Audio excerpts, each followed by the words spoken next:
Detroit is one of those places, like, if you in that life, you in that life. But if you're not, like, Detroit is a great place, bro. I want to say that first and foremost. Like, you get a bad rap. And when they hired me, like, they told me, like, hey, you just here for training camp. So 4 or 5 weeks max. Man, I had a going away party and everything. Like, I'm telling everybody, like, I'm gone. Like, I'm gonna be there for about a year. Like, but in my heart, I know, like, man, I only got 4 or 5 weeks. Okay. But it was something about Western Michigan. Couldn't tell you what. And I'm just like, man, that's the school I want to go to. And on senior opinion day, they called me and was like, I had got in. Shit, that's where college started, for sure. Okay. Everything seemed like impossible until it's possible. So like me, like Highland Park to New York City, you don't, like, in that environment you grew up in, like, that's not like broadcast to us, that's not something that we hear, that's not something that we really see. But like, I did it, I'm doing it. So it's just like, just believe in yourself and create a life that you want now. Don't try to do it quick and later on in life. Just start it now. It takes some sacrifice. It takes some being away from your loved ones. It takes some, like, uncomfortable times, breakdown. You cry, you stressed out, you mad at the world. But it's just like, you stay at it. You stay persistent. You stay consistent. And life is literally whatever you want it to be. Yeah.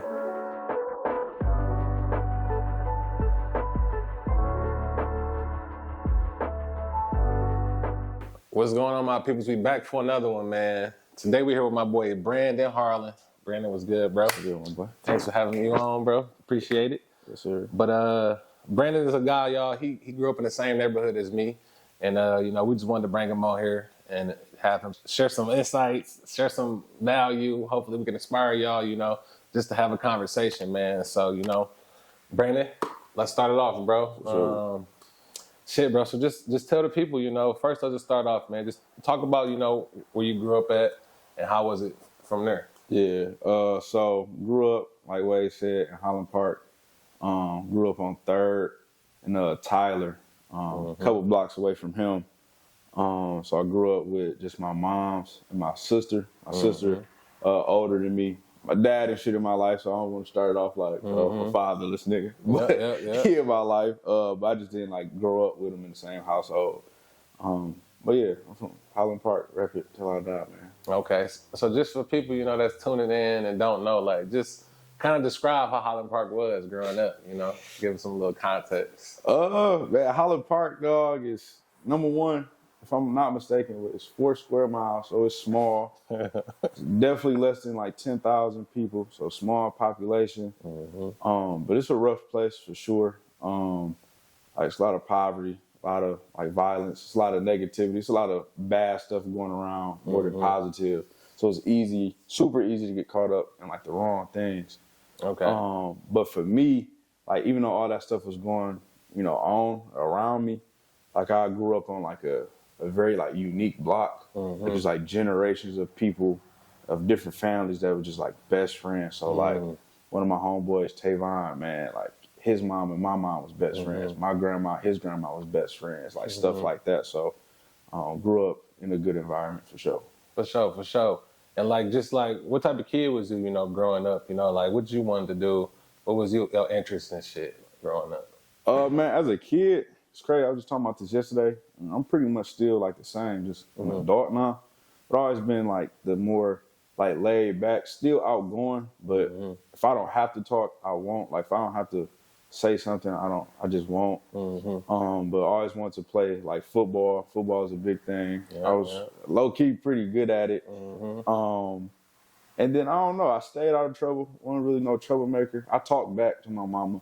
I think everybody go through that phase. Right. In terms of, like, causing her, like, real, like, stress, I was chill, stayed out of trouble, but just running around. I was an outside kid. Okay. Nah, man, and just being laid back and out the way. That's always good. Especially coming from our environment. There was so much shit. Facts. Else going on. So, yeah, bro. So, laid back guy, liked the sports and stuff, man. He went to high school. Obviously, me and him, we went to the same high school and stuff. So just talk about your high school experience, man. Just from that transition over. Any highlights? Anything you want to you feel me? Man, yeah, for sure. I guess I could start like middle school, so 8th grade. Like everybody, Holland Park. Everybody go to Holland Park High School. Yeah. For me, and I love everybody. Like my family and stuff went there. Like when they were younger, stuff like that. My sister even went there. Graduated with '07. But for me, I'm just like, man, I don't want to be around the same people again. Like I want to dip. So I found this school. My mom found this school called Plymouth. Went there. Was at the 9th grade academy over on the east side. By the digs, shout out to Taylor. Shout out to the Plymouth people, man. Over there by the digs. That was a hell of an experience. Met a lot of meets the east side. Literally, that was a different world. But was over there, and then my junior year, Plymouth closed. We all went to Delta Prep, and I wanted to go to a different school. Oh yeah. Yeah, but I wanted to stick with the people that I started with, so we all went to Delta. So okay. And in high school, bro, like, I guess, did you ever just catch yourself, just having any new interest that peaked when you was going through high school? Any things that was coming up that you were just like, I would like to get into this, get into that? Yeah, for sure. So I'll say for me, like I said, football was always my thing, but I will also say about myself, I'm a very realistic person. And like I said, I knew I was good, but I wasn't the biggest or fastest person, So I knew college wasn't gonna be knocking down my door, and NFL, I kind of had to cut that out early. Okay. Not to downplay myself, but just again being realistic. Yeah. But because of that, I always knew I wanted to stay in sports, so I just started looking up what an agent was, what a manager was, what a GM or CEO, what they everyday tasks was, stuff like that. Okay. And what the requirements were for that. So kind of what would my college career look like? Okay. What I needed to do. So you started to look more and just look at careers in the sports industry. Yeah. But just not on the field, kind of off the field. Yeah, for sure. Okay. And I mean, I feel like me and you kind of got some similarities with when me and you, when we both went to the same high school, we had our friend groups and shit. And I feel like, as we got older, we started to kind of just go on our own lanes and our own different paths and shit, For sure. And so you know what? So you did the high school run, you started getting these ideas and stuff. So what was next after high school? What'd you do at high school? And I guess I got to kind of go back a little bit to go forward. Okay. For me, I think but most of the people I'm close with know. In high school, in 10th grade, I was pretty much homeless. And my mom had gotten into a marriage after only knowing the guy for 2 months. Knowing him her whole life, but we're dating about 2 months. Okay. He said whatever he said to her, just sold my mom on a dream. Long story short, he's abusive, verbally, emotionally, all those things. And put us out a few times. And it was his final time. I'm just I ain't coming back. The other prior times I went back just to, protect my mama. That's my mama. And just be there with her. But it came to a point, and I think that's when I became an adult at an early age. Cause I'm just at the end of the day, yes, that's my mom, my dad, my grandma. But they didn't own human being at the beginning and end of the day. And whatever they want to do, it's not necessarily what I have to just become accustomed to. So 10th grade, I started living with the Lapsleys, and I was kind of house hopping for a while up until 12th grade. My sister had finally got her home together and was able to bring me in. Okay. And because of that, I always knew I wanted to go to college, but it wasn't we went to prep. That it was pushed, but not for real. And I think because of that, I was man, I gotta really figure this life stuff out. So started applying everywhere. Shout out to Miss Pearson. She was the secretary or whatever she was, college prep thing. Okay. And I don't know what it was about Western. I got into a couple of schools, but it was something about Western Michigan. Couldn't tell you what. I'm just man, that's the school I want to go to. And on senior opinion day, they called me and was I had got in. And shit, that's where college started for sure. Okay. And just to touch back on that, man, when you did share that story with me, just about you being homeless and whatnot, this kid would come to school and he would still be cool. He wasn't, it wasn't like you was coming to school, taking it out on people or, just causing a blur. It seemed like you kept a cool head and you just tried to see it through. Because for me on the outside, it's like, you see Brandon, what up, though? You chilling, you good. But no, just hats off to you kind of getting through that whole process, too, because I can't imagine what you had to deal with on that. Man, yeah, it was hard for sure. Like, don't get me wrong, it was definitely hard. And I had my days where, like, I didn't want to mess with nobody. But again, my character and personality, like, even if something going on with me, like, I ain't going to take it out on somebody else. You know what I'm saying? Yeah. So I'll go to school because it's like, shit, at the end of the day, like, I still got to come here and do what I got to do. Like, yeah, they may sympathize with me and stuff like that, but pretty soon, once 12th grade over, it's time, like, the real world hit. Like, all that baby and stuff ain't gonna happen, so I kind of like adjusted to that early. But yeah, that shit was not easy. I went through a lot, bro. For sure. Okay. So yeah, man. I mean, you kind of you got through that part of your life, and you moved on to Western. Yeah. So just I guess just sum up what was the Western experience like for you, man? When I first got there, I ain't gonna lie, like, it was I know people talk about culture shock. It was a culture shock for sure. Like, again, being from Highland Park, even Detroit, a lot of people don't even know this because they just in their everyday life, but Detroit is one of the blackest cities in America. Like, Yes. It's black people.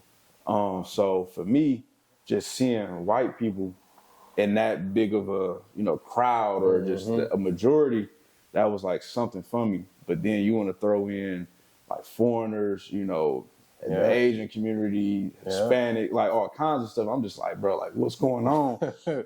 And what was like my majority became a minority. So that was definitely an experience for about 2-3 weeks. Then I got out of that. I'm like, I'm here. Okay. My freshman year, I ain't gonna go too deep into it, but I was in a relationship, so I ain't do too much. Okay. I was with them dorm boys. You feel me? They was laid back. I was laid back in the dorms. Like, I feel it. That's all I did. Lady. Yeah. Okay. From high school. She was from high school. We went to the same school in freshman year. After freshman year, we broke it off. And then I think that's where Brandon came alive at Western. So we can get into that if you want to. So just walk us through, you broke up with your girl and you kind of, now you doing your own thing at the college level. Yeah. So take us through that, man. What was next? Once that happened, I came back that sophomore year. Like I said, I've always been the same person, so cool, laid back, chill, but still like outgoing or whatnot.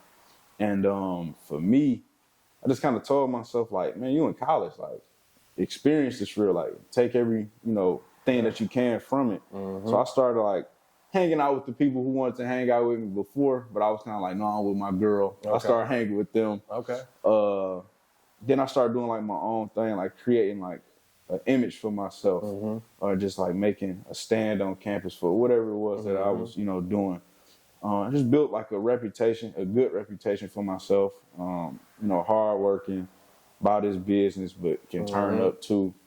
And yeah, I became like known around school. I'll say that for good reasoning. So at what part did you join the Frats?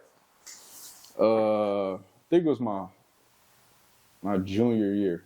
Okay. Yeah, I was a junior. And what made you want to just talk about what made you want to join the Brotherhood and just talk about what's unique from those experiences that you took away? Yeah, so for me, joining Alpha, just because I ain't gonna lie, I took a look at every frat like I feel like most people should. And I just kind of, like I was telling you before we started, I kind of just took away, the letters from everything and just like, all right, who are these people? Who are these guys as people? Right. And do I see myself hanging with these guys?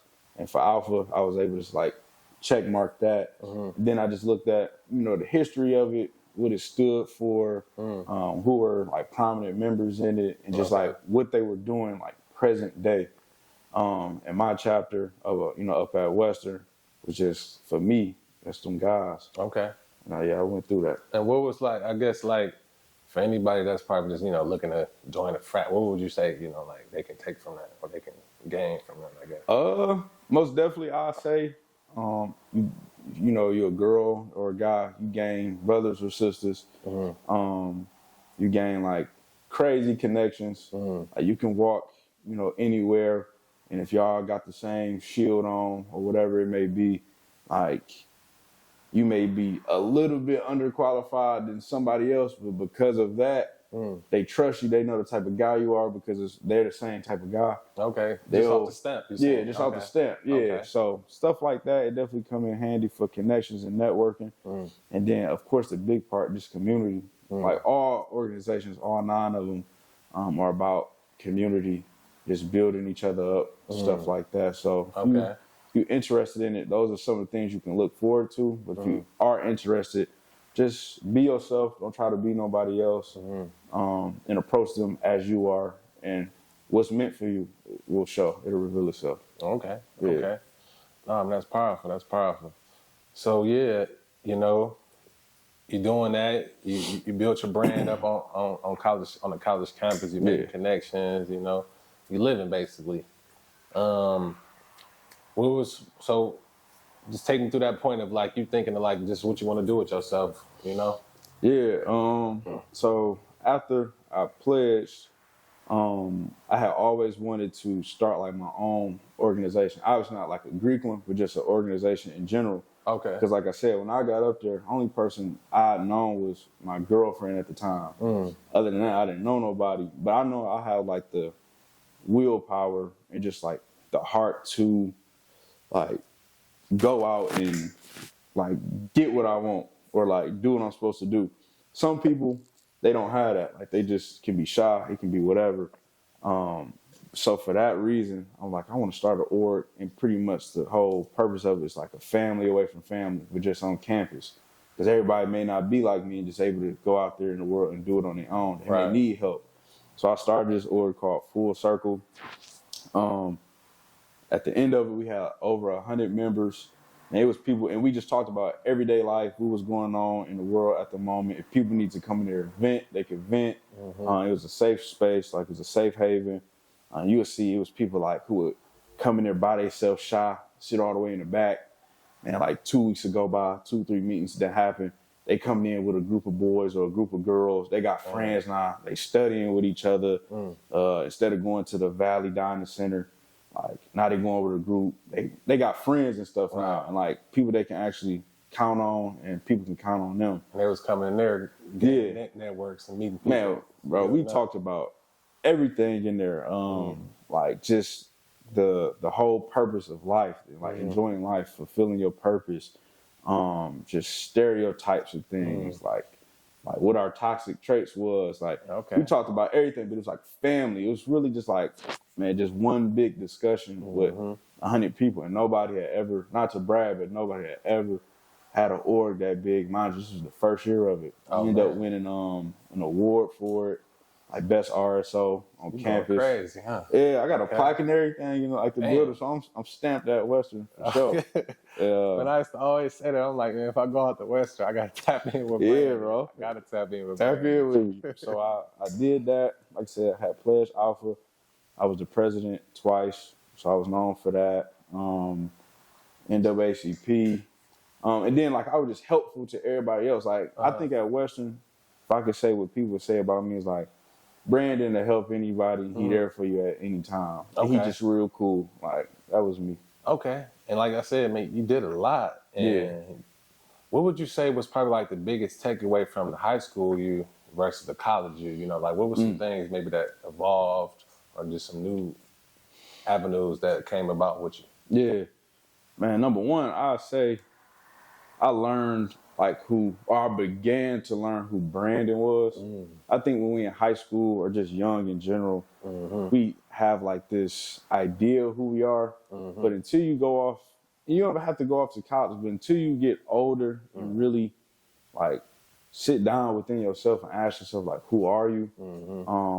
Like that's when you really start to figure out who you are, what make you happy, what like make you sad. Like I know that sounds super emotional, but that's real life.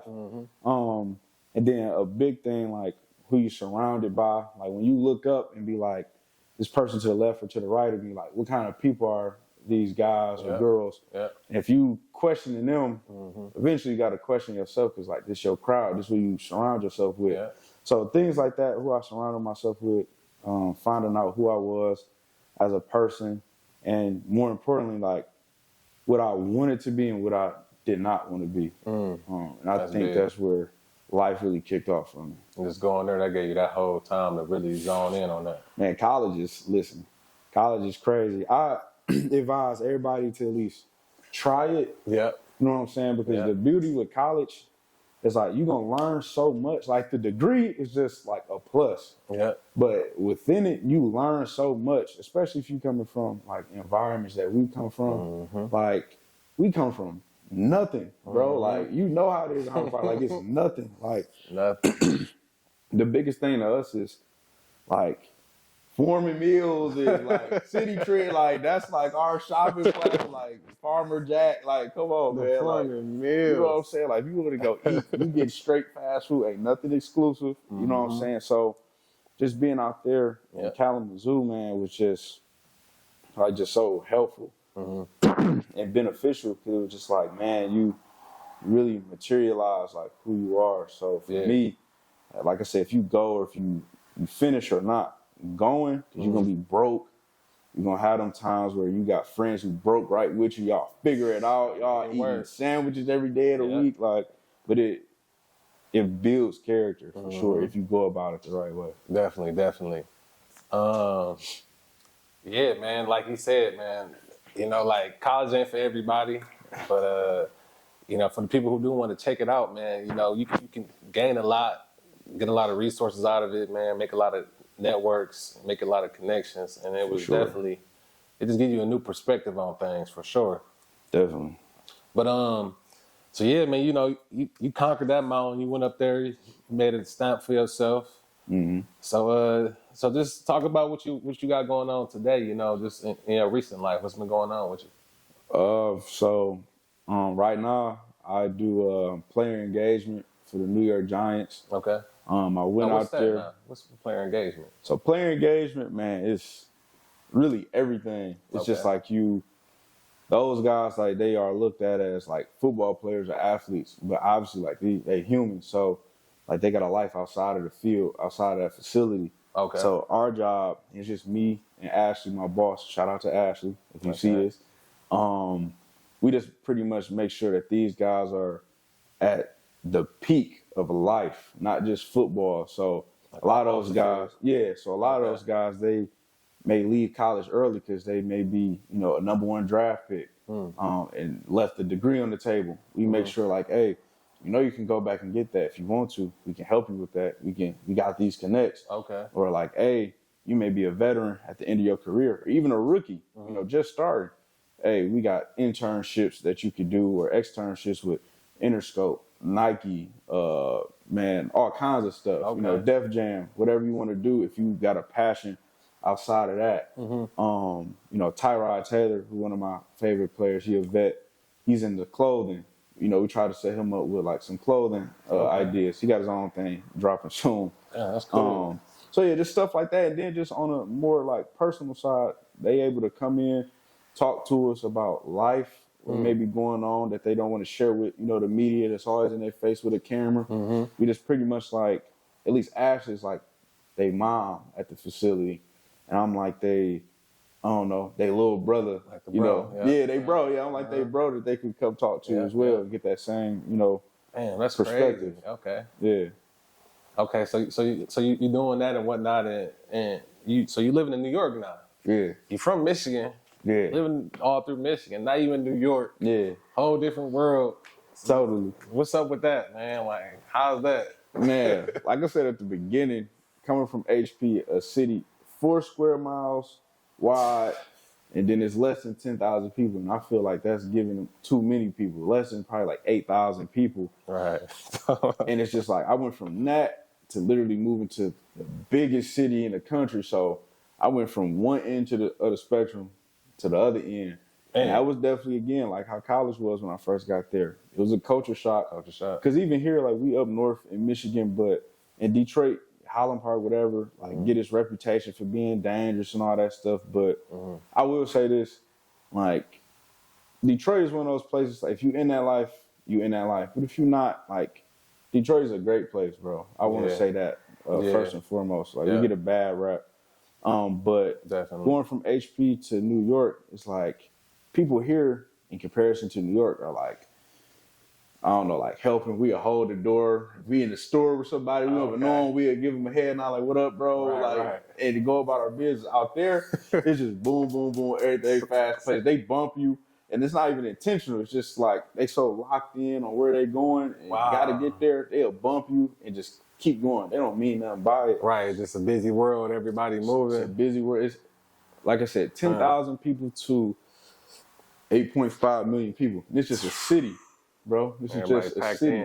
Yeah, and every borough of it. So the Bronx, Harlem, Manhattan, Staten Island, all that stuff, Brooklyn, Queens.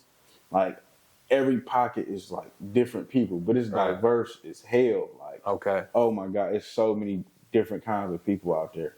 Damn. Okay. Yeah. Okay. So how you been taking it so far?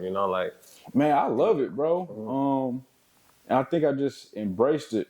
And this is the first time I ever like told anybody this, so you get, I guess, like an exclusive. I don't know, but when I went out there, so this is an internship for me. So I went out there, and when they hired me, like they told me like, hey, you just here for training camp, so 4 or 5 weeks max.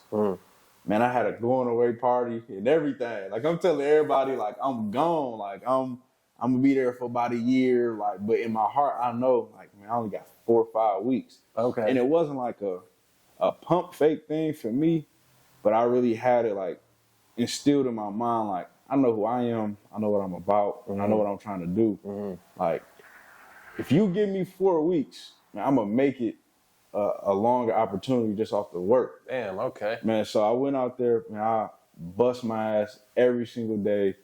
And a lot of stuff that they were asking me to do, like I knew how to do it, but not to the, criteria like that other people did. But like I learned, like everything that I was like not the best at, I asked them like, hey, can I do that? Right. They like, yeah, which I appreciate them for. Like, yeah, go ahead, try it, give it a shot. I kept doing it to the point where it was just like, no, I let Brandon do it because he gonna get it done, or he gonna get it done a certain type of way. And just so I'm up to date, you telling me you only supposed to went out there for 4 or 5 weeks? Yes. And while you out there, you like, shit, I'm about to put this work in and try to stay longer. Yes. Okay. And when I got out there, bro, it wasn't easy. Like I ain't gonna get too deep into it. I don't want to put nobody like on blast. We didn't shook hands on it and got better. But I went through this crazy like financial situation. Wasn't my doing, but just was put in a bad predicament. And it's like, you have them situations like you either gonna take care of it or you're not. Right. Or I just had to take care of it. So I was down pretty bad when I went out there. Luckily, I had the party. People cut me some change or whatever to, go out there. That's what's up. Loaded up my whip, my Jeep. Took like 2 totes worth of stuff. I went out there. And I think, man, after gas and stuff, I probably like $300 on me. You feel me? And like I'm in New York, so the most expensive place you can go. You going to the top, man. I had like $300, man.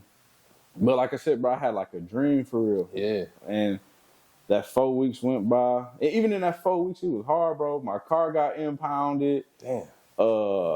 Man, I was staying in a hotel like every day spending money, so the money, that 300 gets lower and lower and lower. So you didn't have when you moved out there, you didn't have nowhere to stay? I was living in a hotel. Like they provided us a hotel, but that was only temporary. Oh, right. So I knew like eventually this gonna end. Right. Like I said, my car got impounded, which was my fault. I forgot to re-register it, but I got it back.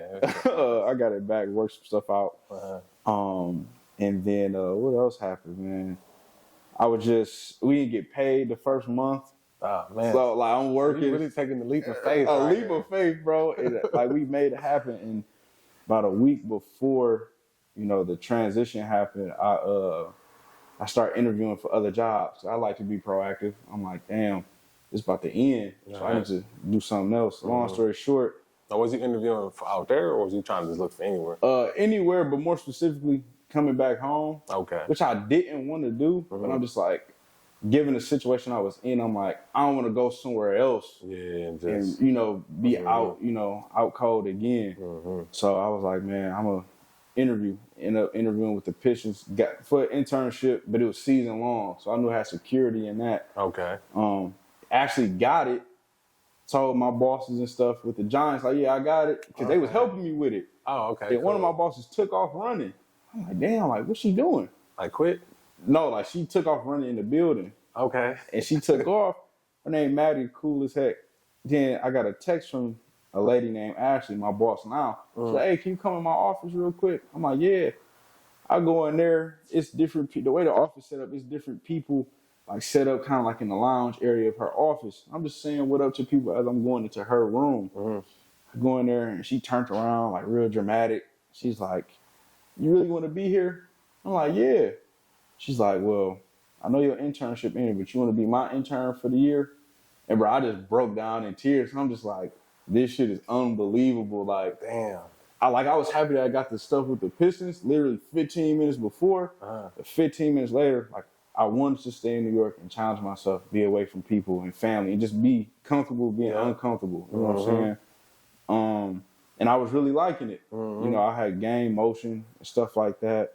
She hit me with that, and everybody swarmed in, kind of like hugged me. It was crazy, bro. Like, I really broke down and like in tears, because not even just them 4 or 5 weeks. I know like what my life had been. And I just always told myself, once I get the opportunity, like, if you always tell people, like, if you can get your foot in the door, that's all you need. Like, your work, man. If you work hard, man, if you find the smallest crack, the smallest avenue, the smallest way in, slither your way in there, but by doing like good deeds. Don't be sneaky. Don't be, you know, somebody that's detrimental, you know, and causing just bad environments or behavior. Exactly. But like, work hard. Somebody gonna notice, and that's pretty much what she told me. Like, and I've been noticing you. Like, you an intern. She like, you speak to me every day. You will always ask me if I needed any help. She not in my department at all. She like, man, Jose, who is the custodian there. She like, Jose speaks so well about you.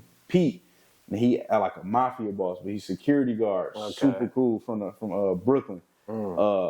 She like, he always speaks so positive about you. Like, you actually sit and kick it with these people who are quote unquote like irrelevant to what's going on in the facility, like the janitor, the security guard. Like, then everybody else, like, you help production. You ain't in production. You don't know what to do with a camera, but you help them.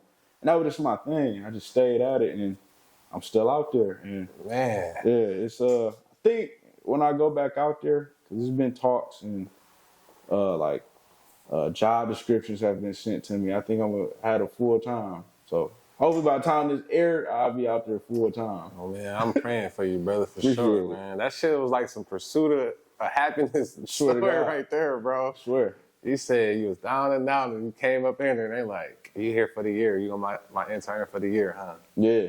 Man, that shit is crazy, bro. Yeah. But no, bro, like, I always been watching you on my journey, you know, myself, you know, you always stood out, bro, and I always just been seeing you, you know, doing positive work, you know, you just continuing to excel, bro. So, you know, my hat's off to you, man. Appreciate it. For sure. Same to you. But yeah, bro, let's just leave some gems for, you know, anyone watching. You know, what's some things you could tell, you know, the next guy coming from like a situation where they're probably from a rundown neighborhood, you know, and they got some big dreams or whatnot. What some gems you can drop for the folks? Number one, I think this is most important, just like be yourself. And I think like both of y'all, you know, can agree that like we live in a world now, especially with social media, everybody want to be somebody because of somebody. It's just like, be yourself. Like, even if you think that's, like, to the general public, that's weird, it's odd, it's strange, I think what everybody else doing, like, I see everybody else around me scamming, doing this, doing that, making quick money, but I took, like, the slow route because that ain't me. Like, I'd be pump faking if I tried, you know, those things. And so be yourself. Number two, believe in yourself.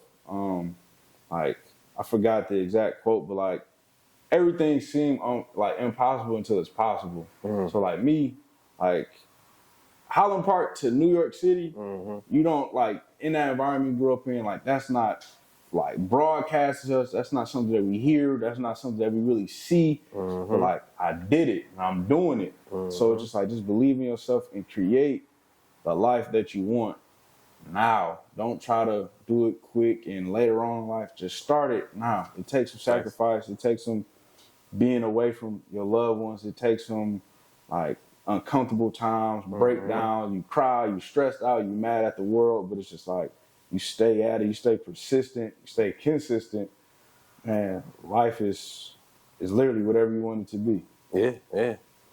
Well, shit, man, that's powerful, brother. That's powerful, and yeah, like I said, man, I'd like to thank you again for being on here, bro.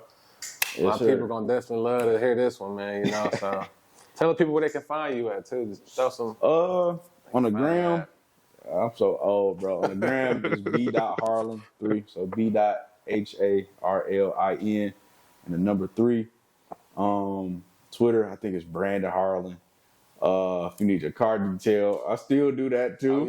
I still thug it out with the car detailer when I'm around. So if you need that, and shoot, if you're in the sports world or want to get into the sports world, again, like I'm coming up through the ranks myself, but you know I could definitely be of help. So yeah, just follow my boy, man. But shit, you know, guys, like we like to say all the time, leave a like. Subscribe, please. You know, if this video gave y'all any insight, any value, you know, please like and subscribe and share it for us. But you know, we're gonna leave it off at that one. We're gonna leave it at that note. Oh, I gotta say one thing. Say something, people. Can't forget this, man. All glory to God and the Most High. If you ever want to do anything in life, you gotta incorporate God in it. So can't forget the God. You gotta put it in there. That's Real shit. So we out, man. This Wade Talks, man. Another episode coming at y'all, man. My boy B. Harlin. For sure. We out. Until next time, folks.